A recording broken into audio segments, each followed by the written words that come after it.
This is the SwansCast Extra, the number one Sydney Swans fans weekend preview podcast.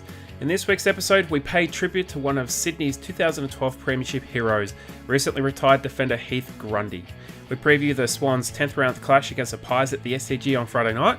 We discuss selections, what we're looking forward to, match-up and some key points, and give the weekend force ahead. With me tonight is SwansCast regular and soon to be the latest fan interviewee, Heather Quinlan.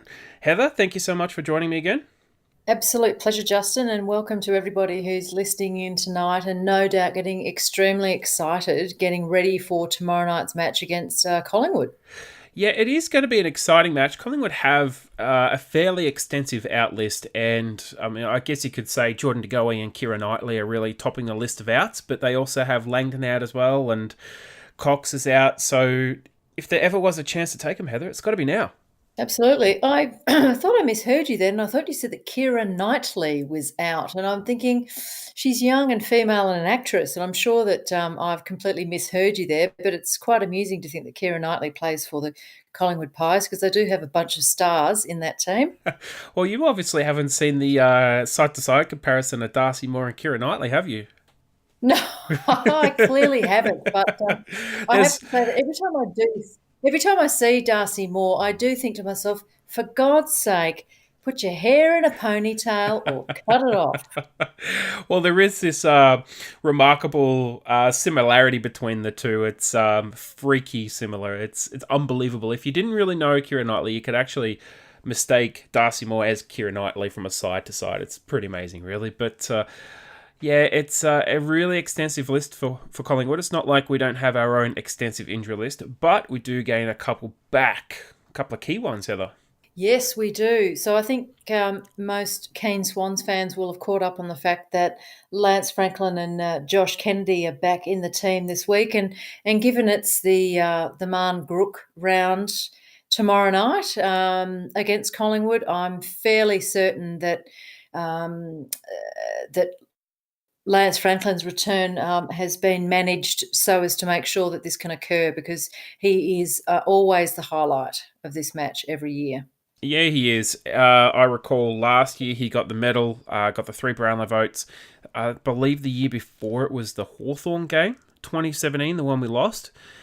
But it was him and Sean Burgoyne, I think it was. They both won the medal together.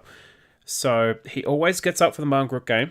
It's a big game for him. It's a big game for the Swans calendar, and the Swans have certainly embraced it as much as they possibly can. But yeah, it's an interesting selection given the fact that just this morning, Heather, Charlie Gardner, the head of football at the Sydney Swans, he basically said he only did light training and it's unlikely he'll play.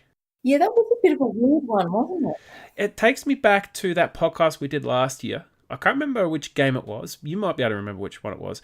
When on the Monday, he was ruled out categorically as will not play this weekend, cannot play this weekend. He's not even near fit. 48 hours later or less, he's like, yeah, I know he'll play. Yeah, I can't remember who that was against, but I think that we were remarking at the time, given that John Longmire sort of said at the press conference that he was very surprised at the turnaround in fortunes of Lance Franklin, obviously he's one of his gun players. I think we were remarking at the time that potentially there was a lack of communication between the medical room and the head coach, and either that or we suspected that there might have been a bit of pussyfooting around going on. But of course, we weren't really serious about that, but it is something that we do like to speculate on from time to time, isn't it? It is, and if you look at the latest sort of injury reporting that's coming out of the Swans, it's kind of hard to take any of it seriously because, like some of the players, Jared McVeigh is a prime example. He is still listed as 3 to 4 weeks away on the AFL side, and he was 3 to 4 weeks ago, just over a week ago on the Swans side. And today he's been said that he's a week away. He could literally play next week. Well, maybe there's somebody working miracles in the Swans medical rooms, and you know we wish they'd do a little more of it, really, because if they did, then Heath Grundy wouldn't be retiring this week. But you know, I guess that sometimes recovery from injuries can be a bit of an uncertain thing, and it's not absolutely clear. So we're going to give everybody the benefit of the doubt on this one, but I think we can all celebrate and rejoice in the fact that we are going to see one of the leading Indigenous players of all time Yeah. back just in time for the Marn Group game against Collingwood. Yeah, it really is a quality addition, and look, all eyes will be on him, and everyone will be hoping and expecting for him to do a pretty good performance like he normally does. He always gets up for the game, so it's a good addition, and I like it. But time will tell whether or not he really is in a physical sort of state to play enough. The fitness is there, and he's actually been able to train, because the scuttlebutt's been he's only really done running, and that's about it. But yeah, look, Josh Kennedy as well. He's a big in. George Hewitt performed absolutely magnificently in his absence last week. He was a late admission last week with quad soreness, so he's come up this week. There wasn't much information about him for injury reporting wise throughout the week. I believe, let me say that again. Keen viewers of the blog would have noticed that we haven't done an injury report this week, and there's good reason, because every single day there's been mixed messages and different information coming out, so we actually don't really know what the state of any of the players are. So we didn't do one this week because, yeah. Well, Justin, I've got absolutely no criticism at all of the output of the Swans blog, which is voluminous at all times, and there is plenty of material out there. And I do agree with you. Things have been a little bit mixed. I mean, even in relation to Zach Jones's hamstring injury, sort of 1 minute it's doom and gloom and he's out for 10 weeks, and the next minute it's sort of 3 or 4. So I think there is a little bit of confusion there about sort of exactly what's going on. So maybe we should just sort of take a stab in the dark, really, and say, well, it's about 2 weeks, and if it turns into 8, nobody's going to be surprised. Well, if it turns into a Reed season or a Malikan season, I wouldn't be surprised either. So you never know. But look, let's talk a little bit about another player who is, I described him as Sydney's favourite son and arguably the most underrated player. In possibly, as far as I can recall, maybe the most underrated 250-game AFL player. It's certainly in recent memory. And that is Heath Grundy. Can you recall a more underrated player, Heather? Not for the Swans. No, I'm struggling to think of a more underrated player. I feel that this is because Heath Grundy, our favourite son, Reg, is not a self-promoter, and I know that he avoided the media spotlight, in fact, the spotlight in every respect at all times. And I think that's probably one of the reasons why. I mean, we were never going to see him on Fox Footy, spruiky, sitting on the desk with the boys. We were never going to see him out doing some of the more promotional activities for the club, because it just wasn't his style. But I do like to think of him just sort of appearing out of nowhere and taking a wonderful intercept mark and dishing it off for the Swans when it really counted. I think that's what the fans all value. Well, the 2012 Grand Final was one of his career best games. There's absolutely no question about that. But for me, I really grew to appreciate him as he got older. And in my mind, he's a little bit like Jared McVeigh. He's been able to, up until recently when his body couldn't do it anymore, he was able to adjust his game and really adapt to modern football. So earlier on, he started as a forward. He kicked a few goals. He kicked a couple of small bags, a couple of 2 and 3 goal bags here and there. But he was eventually transitioned into defence because the forward line didn't really have space to accommodate him. Then he comes along 2009, 2010 as a defender. And he wasn't really able to establish himself until 2011, I believe it was, when Craig Bolton suffered an injury that kept him out of the side. So I still vividly remember him playing as the fullback and centre half back in that 2011 side. Reminded me a little bit about like Leo Barry without that sort of athleticism. He would do some really sublime stuff, and then he'd have that absolute howler moment where he just butcher the ball doing, I don't know, kicking or handballing it, and it would be like a goal. And he was doing it a couple times a game over years. Basically throughout 2011, he got it down to where he was maybe doing it once or twice a game. And then Heather, coming towards the end of 2012, he got to a point where he was doing it very infrequently, and his 2012 final series was absolutely superb. Yes, and look, in this household, in the Quinlan household, whenever Reg used to get hold of the ball, he'd take a mark or end up with the ball in his hands, there'd be a lot of yelling, sometimes for myself, often for my husband, "Don't kick it, Reg. Don't kick it. Just handball it." Because he definitely went through a phase there where there were a few clangers coming off his Yep. boot. But I know that he played brilliantly in that final series, and he was one of the, he was an absolute rock in defence in that 2012 grand final match. But I actually think his best seasons were well past 2012. Yeah, can't agree more with that. I was at a game. I believe it was the.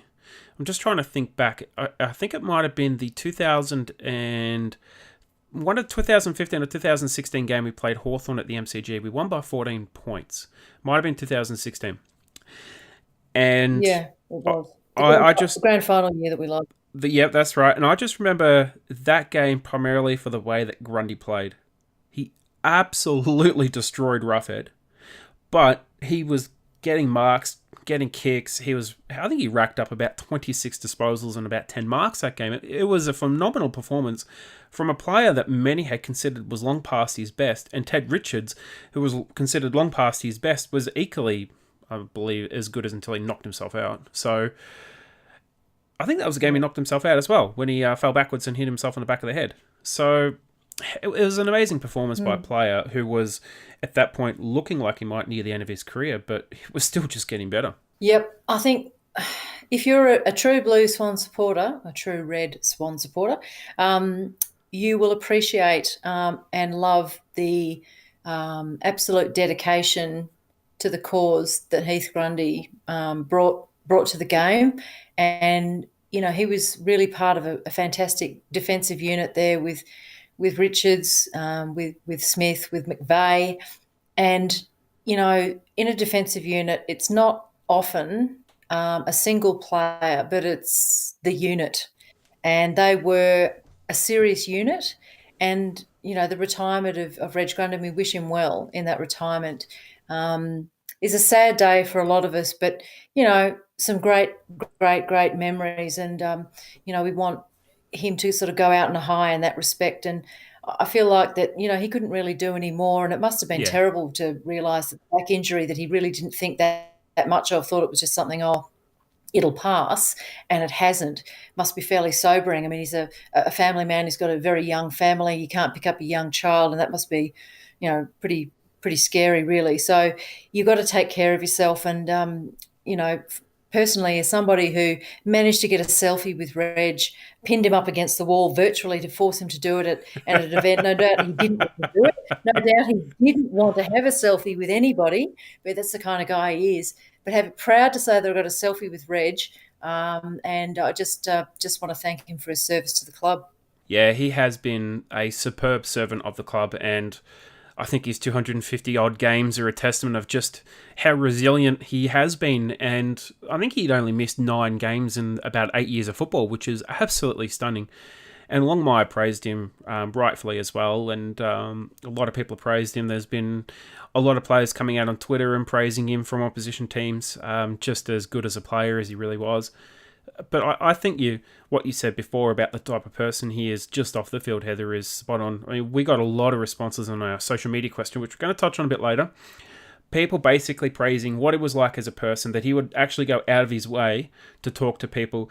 We had a lot of responses about people who went up and just met him and he'd talk to them and he'd smile and be happy to get photos and signatures, or they'd yell and scream over the fence and he'd come over and have a chat after the game and give him a little ball. So, yeah, look, I remember I met him at the social event last year in Melbourne, and I had a bit of a chat with him, only a short chat, but a bit of a joke, and he was happy and had a smile and just seemed like the most relaxed and down-to-earth and easygoing person you could possibly meet. So, yeah, it's good to see that on and off the field he's basically the same person. So, yeah, it's all the best to him, and hopefully he is as successful in his life going forward as he was on the field, and he was pretty successful on the field, Heather.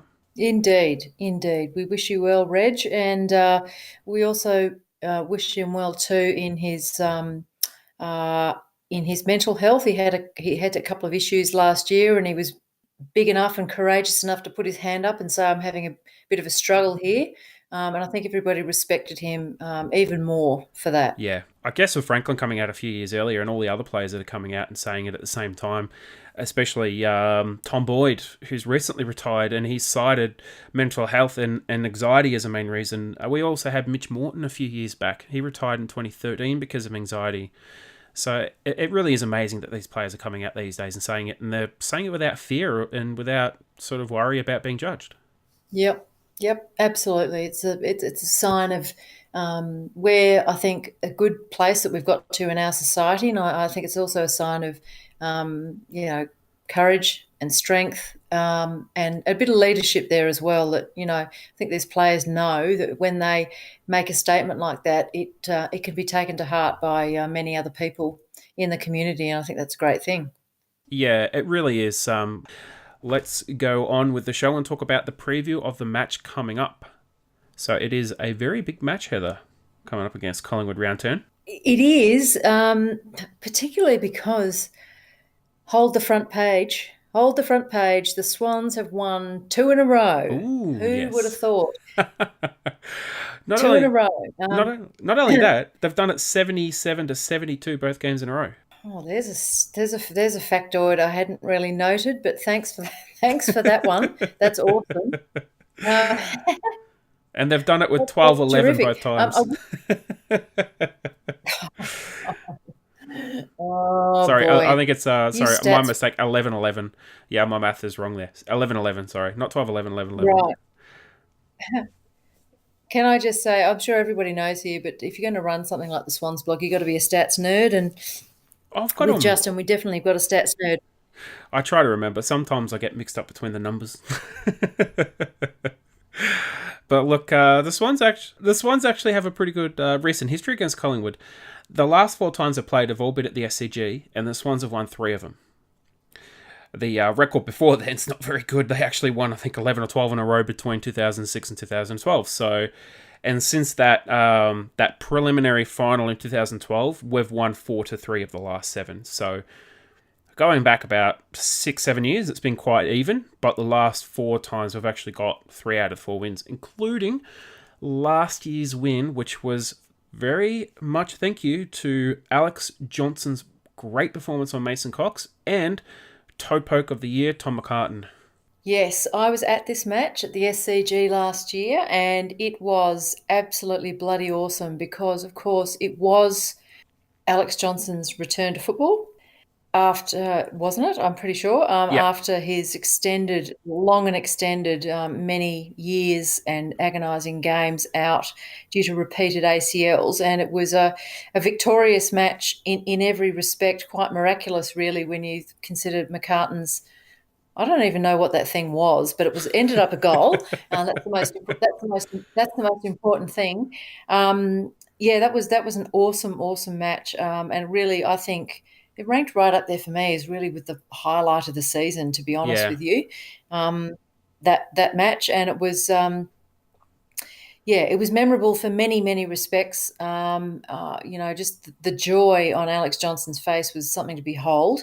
And the other thing was that for me, as somebody who, as many of us did, sat through many seasons of pain, Mick Malthouse-induced pain against those Collingwood teams of the late 2000s who really just had the wood over us in every respect. And, if Mick had been in my lounge room, I would have quite happily, given him a stiff uppercut because he was he led a team that was the bane of my life. Yep. So it's been terrific in recent seasons to be able to pull off some terrific wins. And I'm really looking forward to tomorrow night's match, but I do think that Collingwood pose, they're sitting second on the ladder, and I feel like that they pose a massive threat to the entire really AFL competition. And it's going to be very interesting to see, Collingwood 2 versus Sydney Swans 14.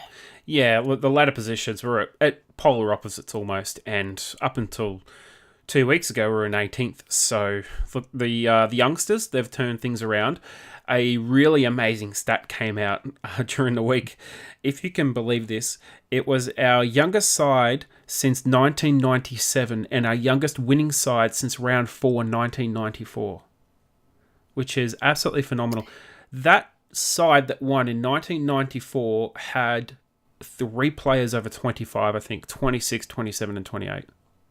And if you look at our team on the weekend, we had Sinclair, who's 29, and then Parker, who's 26. I'm just trying to remember who else. Reed, who's 26, 27. So we didn't really have any age, and we didn't have any players over 200 games either. Yeah, that's absolutely remarkable. I did see that stat actually during the week, and I thought, "Jeepers creepers, that's really quite amazing." But I mean, I think with that win over North Melbourne, I mean that was a lot of youthful inspiration there.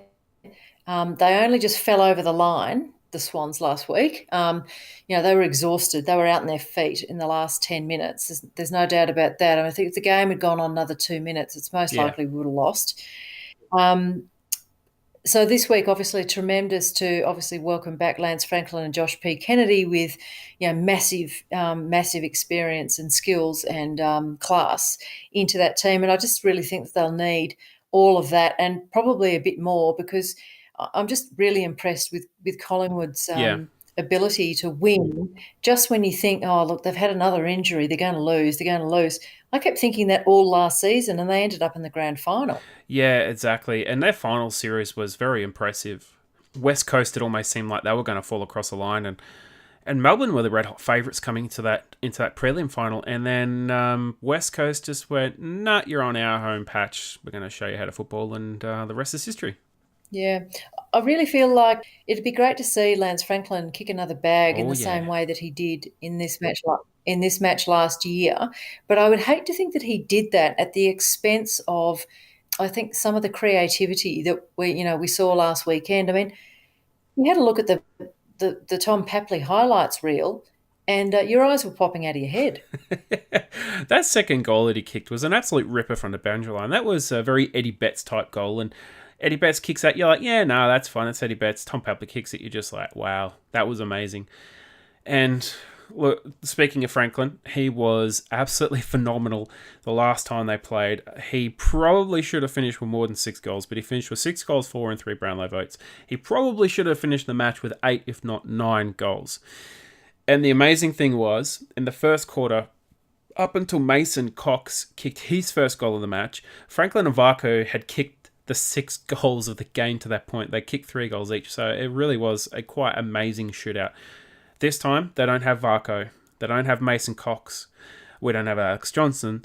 But fortunately, we don't have too much of a height problem in our defence, Heather. So it's, I think, Franklin not being too fit and Varco missing, it kind of balances itself out, do you think? Yeah, I was thinking about this before we started recording, Justin, and I was looking at all those Collingwood players who were out, and if I could just list them, we're talking quality players for like Travis Varco, who's obviously suspended for a week. We've got Jordan De Goey, he's still got shin soreness. He didn't catch the plane north. We've got Jamie Elliott with a hamstring. We've got Tom Langdon went out with a knee. Darcy Moore, Keira Knightley, out with an ankle. And then we've got Taylor Adams with a groin and Mason Cox with his ankle. If there's ever an opportunity to beat Collingwood, who are just such a quality side, you'd have to say it was this week. Yeah. So I feel like with Franklin in and Kennedy back in, yep, we've got a shot, but still we're going to have to play really, really well. Yeah, and look, Sinclair was decent the last time they played. He got absolutely annihilated in the ruck. And it was the first of 3 games where he got annihilated in the ruck, but the Swans still won. So this Collingwood win last year was the run that kicked us off to almost come back into the top 4. It pulled us out of 9th and pushed us right up to the edge of top 4. And if we'd beaten Hawthorn, we would have made top 4. And I'm not going to say who knows what might have happened. I don't think we would have made it past the semi-final given the fitness of the list at that point, and so many players are injured.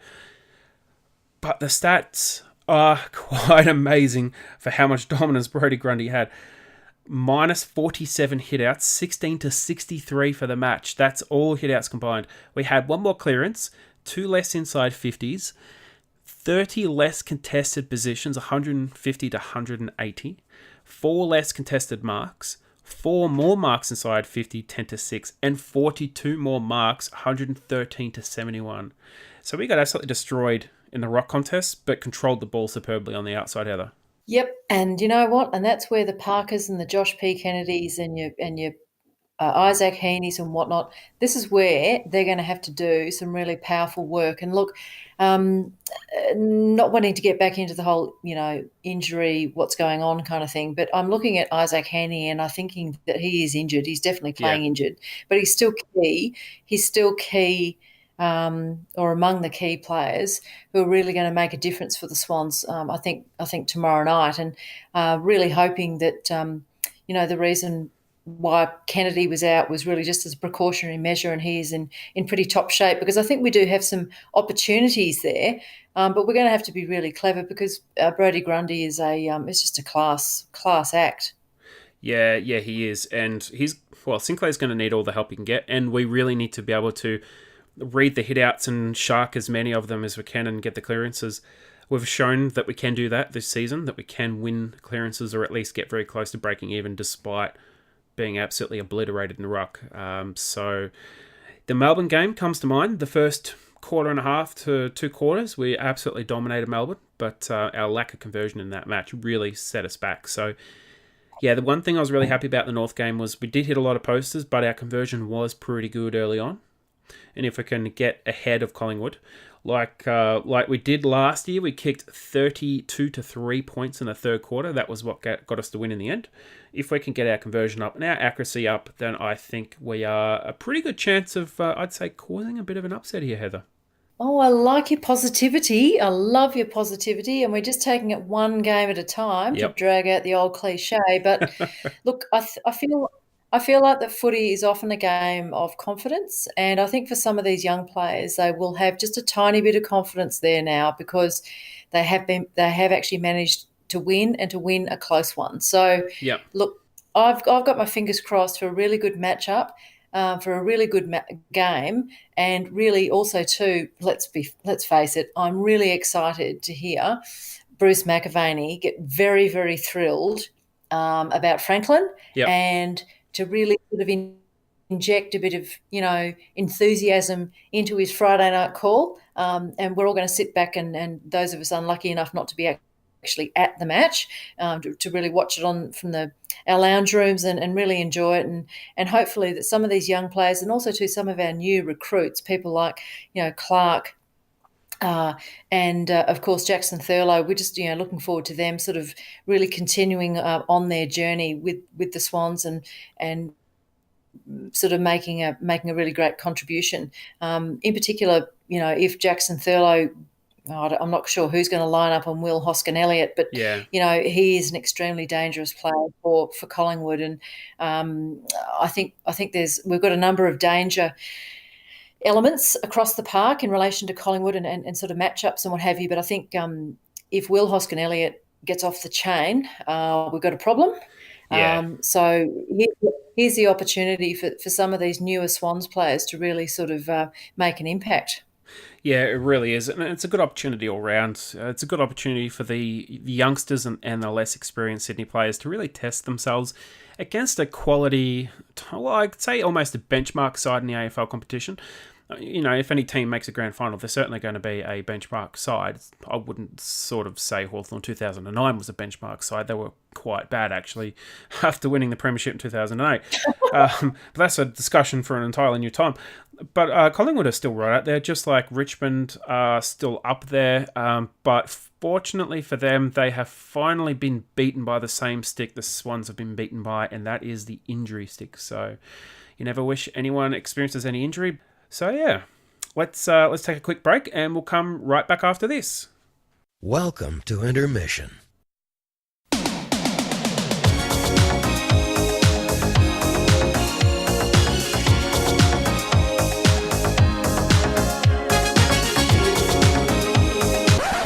Holy Jesus. What is that? What the fuck is that? And we're back. Heather, time for the Player of the Year votes. So we do our own votes each week. They are the Swans Blogs Player of the Year votes, and then we put it out to our fans and our followers for them to vote 5 through to 1 who they thought were the players of the match. So we got a massive amount of responses this week, Heather. We had nearly 50 responses, which is absolutely tremendous. But it actually came down very close in the end between 3 players, and it was a very dramatic finish, actually, and all 3 players kept on changing positions as I was counting the votes. So we'll kick things off with our 5 to 1. So coming in with 5 votes is George Hewitt. He had 149 votes all up. He was absolutely superb. He had 20 contested possessions from 28 possessions, and he was absolutely phenomenal in Josh Kennedy's absence. With 4 votes, Tom Papley. He had 113 overall. He kicked 4 goals. He had his career best game according to AFL ratings. He was, going by the AFL ratings, is actually rated as the best player on the field by a massive margin. Coming in with 3 votes, and this is where it gets really close. So coming in with 3 is Jordan Dawson with 65 votes. He was absolutely superb for us in the last quarter, had 2 critical intercept marks, and overall was just a fantastic player. Then coming in with 2 votes, with 60 of the votes, was Dane Rampy. So his game all up was fantastic, and we probably wouldn't have been able to win that match without him. And coming up last for the week with 1 vote was our co-captain Luke Parker with 58 votes. So we had 7 votes. This is from all of the votes submitted. 7 separated 3, 2, and 1. So that is pretty close, Heather. Yeah, that's fantastic. And look, all I can say in terms of the number of people who voted, thank you so much, and continue on, because we really need your input to really be getting the best spread of votes and everyone's sort of opinion. So keep it up. That's fantastic. And Heather, I believe you have the leaderboard. Yep, I've got the leaderboard right here, and leading our votes sort of as we head closer to the mid part of the season. We have on 20 votes our Josh P. Kennedy. On 16 votes, we have Dane Rampy. Not far behind Dane Rampy, on 14 votes, we have Luke Parker. And then 1 behind him on 13 votes, Isaac Heaney. And on 11 votes, Ollie Florent. So that's an interesting group of names there, Justin, particularly because in my opinion, Kennedy hasn't had his best season, but he's consistent. Yeah, he has been. He has been really, really consistent for us. But I think that also coincides with a period when we were playing as a team particularly poor, and we were getting beaten by 3, 4, 5 goals. And to be honest, we probably should have been getting beaten by a bit more, especially against GWS. And yeah, it's been really good to see some of the lesser lights or some of the younger, less experienced players come up. Like Dawson, for example, he's absolutely sprung up the list. Aaliyah is only just behind Florent. There is a massive backlog of players just behind Florent, so he's got a few breathing down his neck there, Heather. Yeah, yep, he does. And I think I'd just also like to highlight the effort of Dane Rampy. I mean, his performances throughout this season in defence, in a defensive unit that has been beset by injury, have been really worthwhile. Yeah. I think talking about and highlighting, because he has really, as a co-captain, he has absolutely led with great distinction. And I think that, he's put his body on the line, to quote another dreadful cliche, every single week. Yeah. And I'm liking the fact that we've got that defender right up there in second position behind Josh Kennedy. Yeah, he has been absolutely superb for us. And he's a very different defender that we've had compared to like Grundy, your Bolton and your Richards. But he has that sort of passion and that desire to always lift the defence on his shoulders and carry him, so to speak. So it's been absolutely superb the way he's been playing this year. Yeah, absolutely. Support that. All right, so let's kick on with our social discussion. So we put a question out, Heather, to our listeners. The question was, Sydney's favourite son and hugely underrated defender Heath Grundy retired today after 256 games in the red and white. A Premiership player in 2012, Grundy was taken with pick 42 in the 2005 AFL Rookie Draft. What was your favourite Reg moment? So James from Facebook, Heather, he said, Kicking 3 goals in debut. Who would have thought he'd become a rock-solid backman after that game? Rest well, Reg. Yeah, it's spot on there, Heather. Absolutely. Yep, support that one. I remember going to the MCG and watching one of his first games when he kicked goals, and I thought, oh, he's decent forward, a bit more practice, a bit more time, he could make a good forward. How little I knew. You know what? It's interesting to think, isn't it? Maybe if he had more opportunities, maybe he would have been a terrific forward. I mean, a permanent forward. Who knows? It's interesting, isn't it? How the twists and turns. Yeah, it is. We had quite an interesting forward line in that time, and it was very, very hard to get Barry Hall out of that forward line. He has the same presence then that Lance Franklin has now. Indeed. Beck from Facebook says that Heath Grundy took a screamer against Port Adelaide. I don't know when that was, but I'm absolutely certain he did. It was a few years back. There's a video that Beck also put up with the post where he takes a ripper of a mark over Port Adelaide. He literally jumps over the top of their ruckman to take the mark. I can't remember when it was, but it was it was a long time ago. It would have been in the noughties sometime. All 3 players kept on changing positions as I was counting the votes. So we'll kick things off with our 5-1. So coming in with 5 votes is George Hewitt. He had 149 votes all up. He was absolutely superb. He had 20 contested possessions from 28 possessions, and he was absolutely phenomenal in Josh Kennedy's absence. With 4 votes, Tom Papley. He had 113 overall. He kicked 4 goals. He had his career best game according to AFL ratings. He was, going by the AFL ratings, is actually rated as the best player on the field by a massive margin. Coming in with 3 votes, and this is where it gets really close. So coming in with 3 is Jordan Dawson with 65 votes. He was absolutely superb for us in the last quarter, had 2 critical intercept marks, and overall was just a fantastic player. Then coming in with 2 votes, with 60 of the votes, was Dane Rampy. So his game all up was fantastic, and we probably wouldn't have been able to win that match without him. And coming up, last for the week with 1 vote was our co-captain Luke Parker with 58 votes. So we had 7 votes. This is from all of the votes submitted. 7 separated 3, 2, and 1. So that is pretty close, Heather. Yeah, that's fantastic. And look, all I can say in terms of the number of people who voted, thank you so much, and continue on, because we really need your input to really be getting the best spread of votes and everyone's sort of opinion. So keep it up. That's fantastic. And Heather, I believe you have the leaderboard. Yep, I've got the leaderboard right here, and leading our votes sort of as we head closer to the mid part of the season. We have on 20 votes our Josh P. Kennedy. On 16 votes, we have Dane Rampy. Not far behind Dane Rampy, on 14 votes, we have Luke Parker. And then 1 behind him on 13 votes, Isaac Heaney.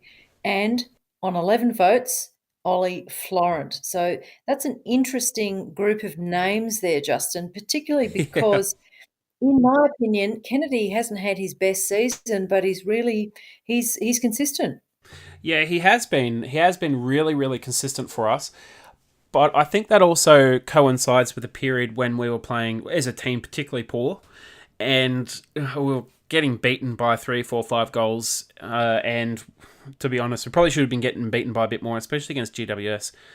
And yeah, it's been really good to see some of the lesser lights or some of the younger, less experienced players come up. Like Dawson, for example, he's absolutely sprung up the list. Alir is only just behind Florent. There is a massive backlog of players just behind Florent, so he's got a few breathing down his neck there, Heather. Yeah, yep, he does. And I think I'd just also like to highlight the effort of Dane Rampy. I mean, his performances throughout this season in defence, in a defensive unit that has been beset by injury, have been really worthwhile. Yeah. I think talking about and highlighting, because he has really, as a co-captain, he has absolutely led with great distinction. And I think that, he's put his body on the line, to quote another dreadful cliche, every single week. Yeah. And I'm liking the fact that we've got that defender right up there in second position behind Josh Kennedy. Yeah, he has been absolutely superb for us, and he's a very different defender that we've had compared to like Grundy, your Bolton, and your Richards. But he has that sort of passion and that desire to always lift the defence on his shoulders and carry him, so to speak. So it's been absolutely superb the way he's been playing this year. Yeah, absolutely. Support that. All right, so let's kick on with our social discussion. So we put a question out, Heather, to our listeners. The question was, Sydney's favourite son and hugely underrated defender Heath Grundy retired today after 256 games in the red and white. A Premiership player in 2012, Grundy was taken with pick 42 in the 2005 AFL Rookie Draft. What was your favourite Reg moment? So James from Facebook, Heather, he said, kicking 3 goals in debut, who would have thought he'd become a rock-solid backman after that game? Rest well, Reg. Yeah, it's spot on there, Heather. Absolutely. Yep. Support that one. I remember going to the MCG and watching one of his first games when he kicked goals, and I thought, oh, he's decent forward, a bit more practice, a bit more time, he could make a good forward. How little I knew. You know what? It's interesting to think, isn't it? Maybe if he had more opportunities, maybe he would have been a terrific forward. I mean, a permanent forward. Who knows? It's interesting, isn't it, how the twists and turns. Yeah, it is. We had quite an interesting forward line in that time, and it was very, very hard to get Barry Hall out of that forward line. He has the same presence then that Lance Franklin has now. Indeed. Beck from Facebook says that Heath Grundy took a screamer against Port Adelaide. I don't know when that was, but I'm absolutely certain he did. It was a few years back. There's a video that Beck also put up with the post where he takes a ripper of a mark over Port Adelaide. He literally jumps over the top of their ruckman to take the mark. I can't remember when it was, but it was it was a long time ago. It would have been in the noughties sometime, maybe between 2008 and 2011. So it was very young-looking Reg when he took that mark. But he was playing as a defender at that time. Absolutely. And I think that, look, he ended up having an extremely safe pair of hands. And it's interesting, isn't it? Because obviously we were talking about it before. There was a time when you were a little bit nervous, really, when Reg got near the ball. But at the end of the day, he was a tremendously reliable intercept marker. He always had the biggest brute in the opposition forward line to play against. And he really held his own so often and took some fantastic intercept marks and really set up some of those great attacking plays. Just running it, just getting the ball in his hand so that the Swans could actually have a chance in attack. So, yeah, these are great memories. I'm loving this. Yeah, and look, he was even better as he got older and as he got more experienced, and he lost pace as the years went on, but he always seemed to beat his opponent, and he always seemed to do it even easier as the years went on. And that's just how good of a player he really was. But Jonathan from Twitter, touching on this topic, Heather, he said every time the ball went high into our back line, he owned that ball in defensive 50, that's for sure. Yep, he totally did.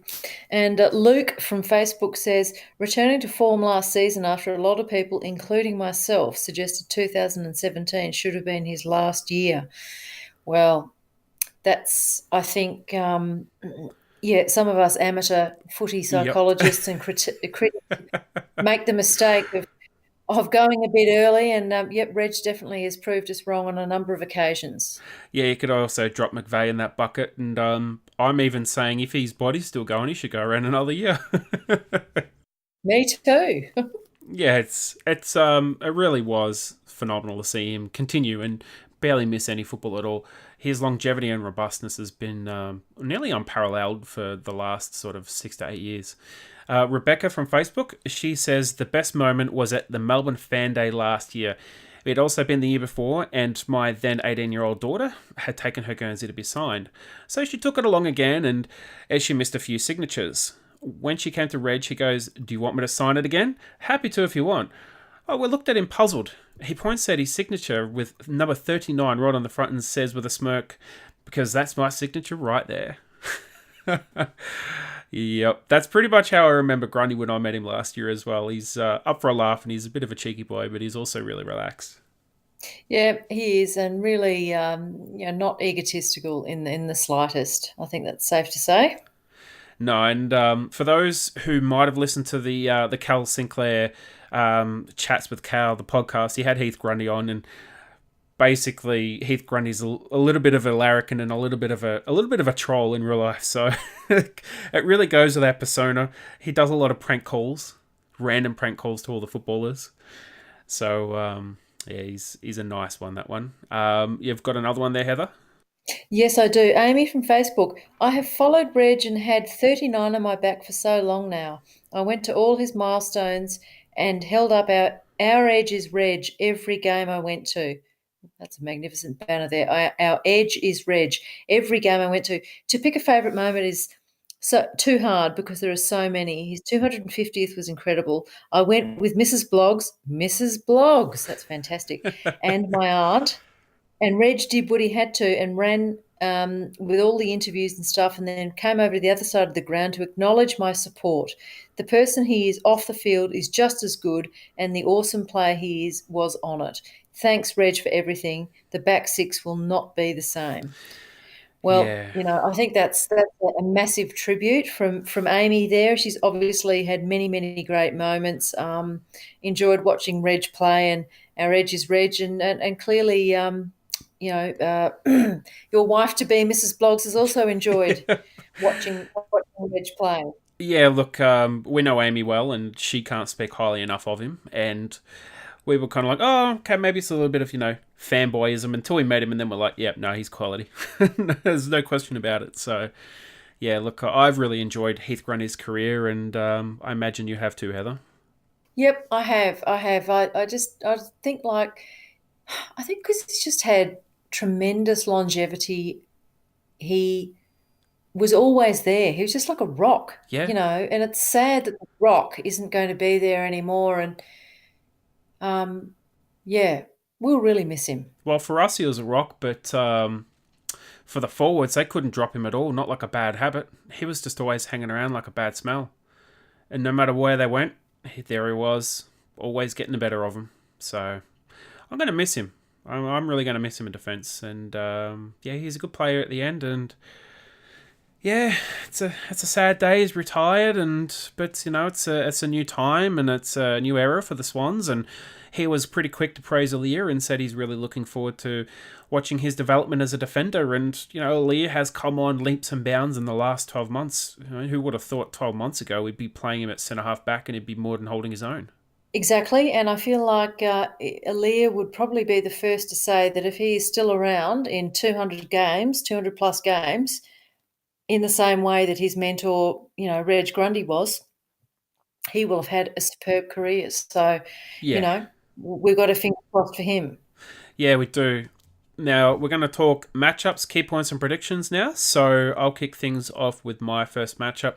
So I had a slightly different matchup originally. Now we talked about Heaney a little bit before, and it kind of got me to change my mind a little bit because I thought about what Clark did on the weekend, Heather.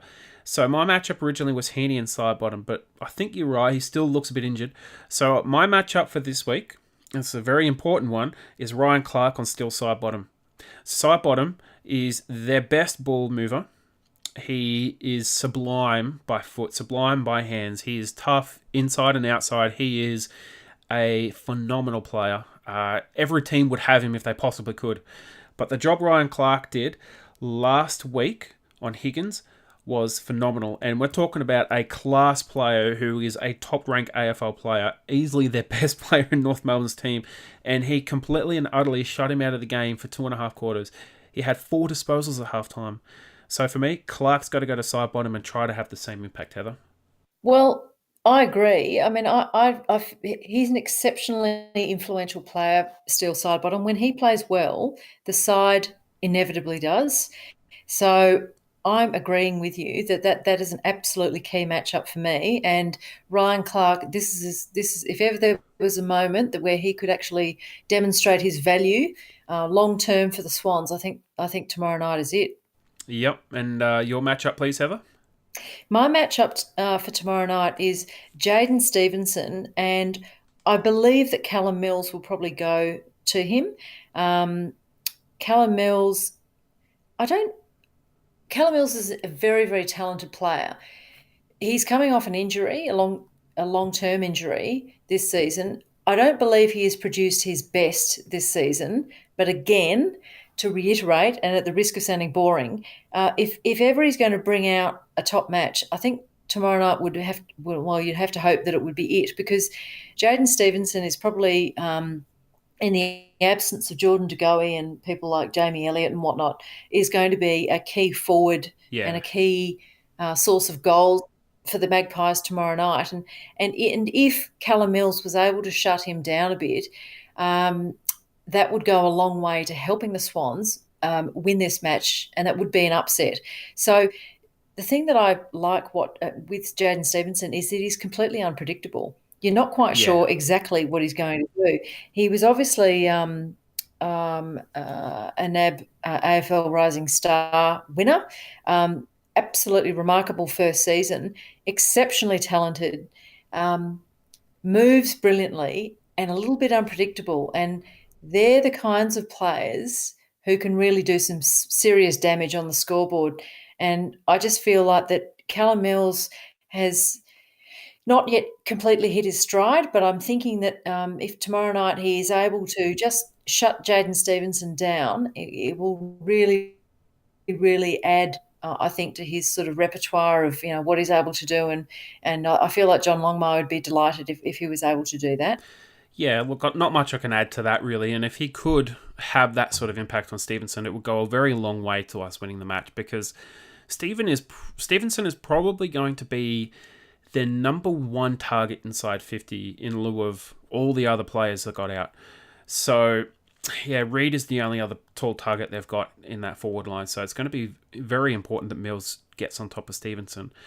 My key point, Heather, is that we have to break even in centre clearances, or at least get close to try and negate Grundy's dominance.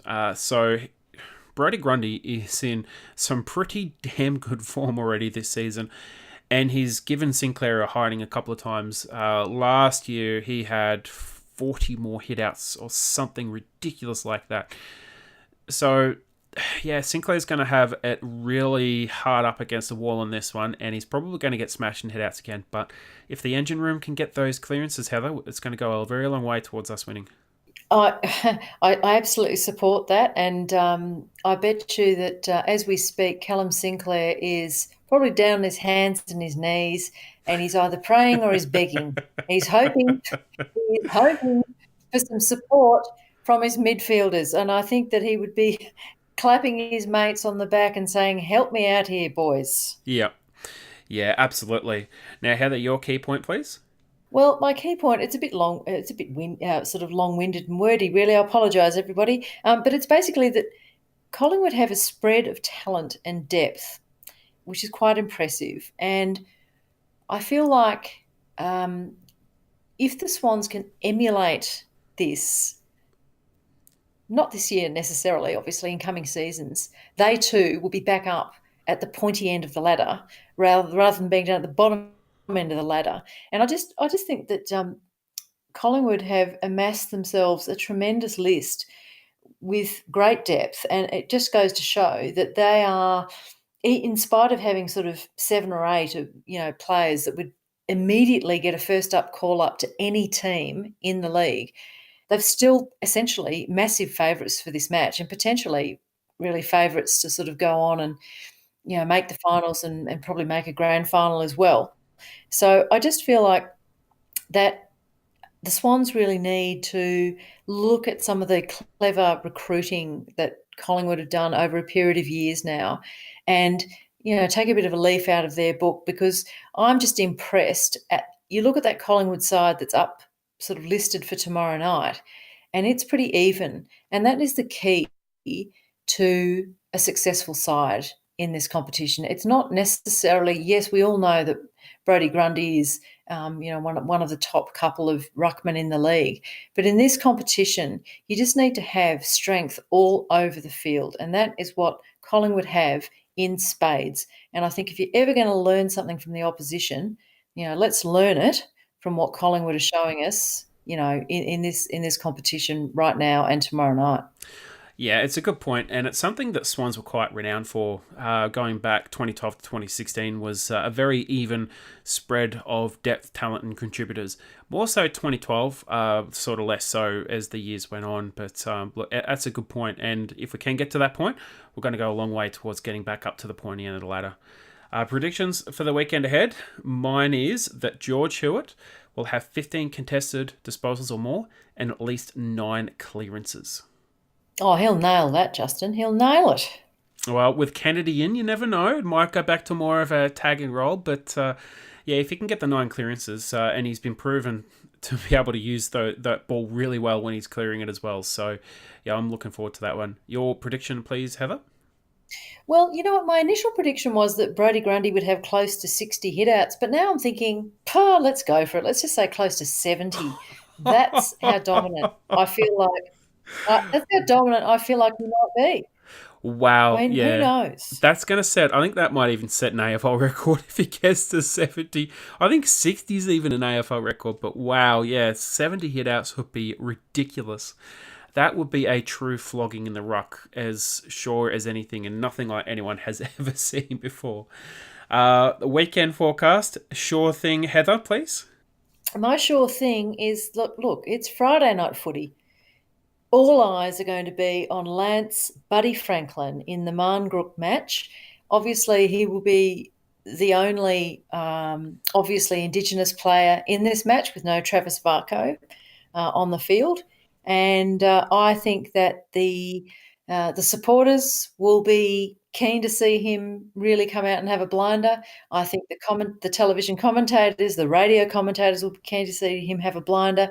He's proven before in these kind of games that he really stands up, and I think that he revels in the spotlight, Lance Franklin, in the same way that Heath Grundy never revelled in the spotlight. Yeah. So let's see what tomorrow night brings in Friday night footy. Yeah, it's a good one, and certainly all eyes will be on him for multiple reasons, certainly multitude of reasons as well, considering whether or not he's actually going to play, if there's going to be a late change and all those sort of shenanigans. But my sure thing, and this is a bit of a different one. It's not a Swans related one, but GWS and Demons, they play at the MCG, and my sure thing is the Demons, they'll win that match. Because GWS Giants are rotten at the MCG, and they got flogged by Hawthorn last time out, and they only play at the MCG once or twice a year, and they've lost almost every single match they played at the MCG. So Demons, for mine, will win at the MCG. Wow, you're right. GWS have a useless record at the MCG. Just want to support that. Yeah, they sure do. Now, my most at stake is going to be the Swan Selection Committee, Heather, because we haven't heard anything about Kieran Jack, so we don't actually know what's happened to Kieran Jack. He was admitted at the last minute last week. We haven't heard anything about Darcy Cameron, despite being basically removed from the nearful match nearly 2 weeks ago for a calf strain. Lance Franklin's fitness was in question for the last 4.5 weeks. Kennedy was a late admission last week, and now he's up. So we've got some question marks over Kennedy, got some question marks over Franklin. We don't really know what's going on with the whole injury list. So if there's any injury issues or late admissions or late changes, I think there's going to be a glaring spotlight sort of shown on the Swan Selection Committee, Heather. Yeah, look, I actually inclined to agree with you. I'd actually forgotten about Kieran Jack. Isn't that appalling? But you're right. We haven't heard anything about him. What is going on? Yeah, I honestly don't know. Is going on?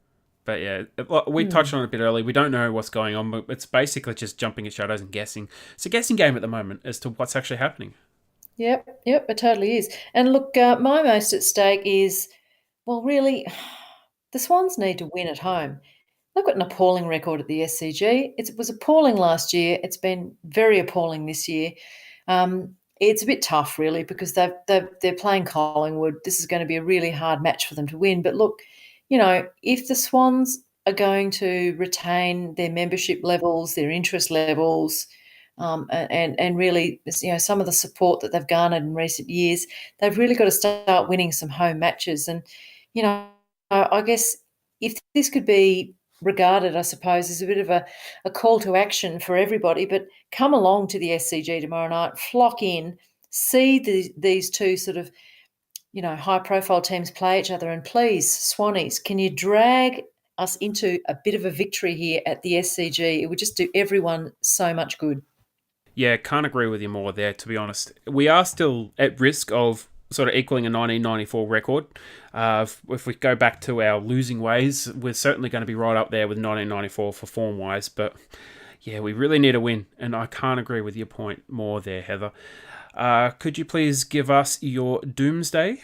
Well, my doomsday scenario this week is that, and this is in light of the retirement of Heath Grundy, and of course, recent news in relation to Nick Smith being on the long-term injury list, and really some sort of, I guess, the collective effect of not having Jared McVeigh to lead us sort of out of the back line as he's done for so many years. I think our doomsday scenario is another injury to one of our key members of our backline. And, God forbid that we, see an injury. We don't need any more. We've had Zach Jones go out last week for an injury, which is, some weeks. We're not quite sure how many. It could be anything from 2 to about 15. Who knows? We just don't want to see another injury to our defensive line. So I guess that's our doomsday scenario. Yeah, that's a good one. And yeah, if you look at the injury list as it is, I mean, you could almost say any additional injuries on almost any area of the field, and we're kind of scraping the barrel. We're going to have to start upgrading rookies just to start fielding a fit team, because we do have a lot of inexperienced team in the NEFL, and we're certainly going to be looking at the mid-season draft to sort of fill up that list. And certainly we've got 2, maybe 3 spots now. Tippett's officially retired as a couple of weeks now. Nick Smith is on the long-term injury list. Heath Grundy has retired, so I believe that's 3 rookie spots, or at least 2 that have opened up for us. So, yeah, it's going to be interesting. My doomsday scenario, Heather, and this is AFL related, not specific to Sydney, but if Carlton cop another 90-point hiding, Brendan Bolton won't last the season. The club has come out publicly and said we're supporting him and giving him the season, but if they get another 90-point belting this week, I see a lot of heads rolling before the mid-season bye. You're basically looking at Chris Judd, Stephen Safani, Brendan Bolton, I can't remember that Juggalo Dialus or whatever his name is, their president or whatever he is, the chunky guy, the Italian chunky guy who came in. They're all going to go because they've presided over this absolute dog's breakfast. So yes, and look, I think over the last couple of seasons, it's been pretty hard for Brendan Bolton to retain his sort of beaming smile and his resilience, because really I think his players have worn him down, and their complete inability to really come good for any length of time. And they were absolutely atrocious last week. I watched that match against Greater Western Sydney. They were absolutely diabolical. yeah. Well, they were like 80 points I don't know where to. halfway through the second quarter or something. It was pretty bad. It was pretty bad. I think GWS ended up winning by 93, but it could have been 153. It really could have. It could have been anything.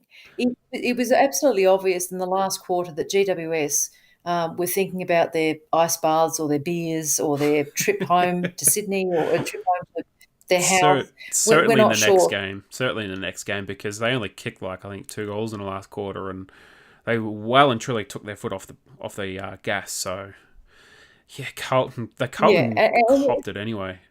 They certainly did. They showed absolutely nothing, and I was actually quite amazed at and of course GWS had come off a pretty poor loss the previous week, so they had something to prove. So I took that into account. But even so, Carlton were dreadful, and I'm hoping that they've got something up their sleeves this week, because it's not looking good for Brendan Bolton. That club has been quite renowned, really, for being quite brutal when it comes to their coaching movements. Yeah, well, it's a wait and see, so we'll just give it a couple of weeks and see what happens. But look, Heather, thank you so much for coming on. It's been an absolute pleasure having you on again. Fantastic, Justin. Thank you very much for inviting me. Thanks, everyone, for listening in. And we are looking forward to having you back for, obviously, the wrap-up after the match. The guys do a great job here on the Swans blog cast. and I'm looking forward to being along with you next time. Oh, thank you so much, Heather, and I do look forward to finally doing the fan interview, hopefully this weekend. It's been a long time coming. We did actually record it, but unfortunately we had a lot of technical difficulties, so we have to re-record. But until then, guys, you can follow us on social media. We're on Facebook, Instagram, and Twitter with the tag The Swans Blog. We've also created another Facebook page called the SwansCast Podcast. You can also leave us messages during the week with the hashtags SwansCast and SwansCast Extra. Until next time, Heather, go Swans. Go Swannies.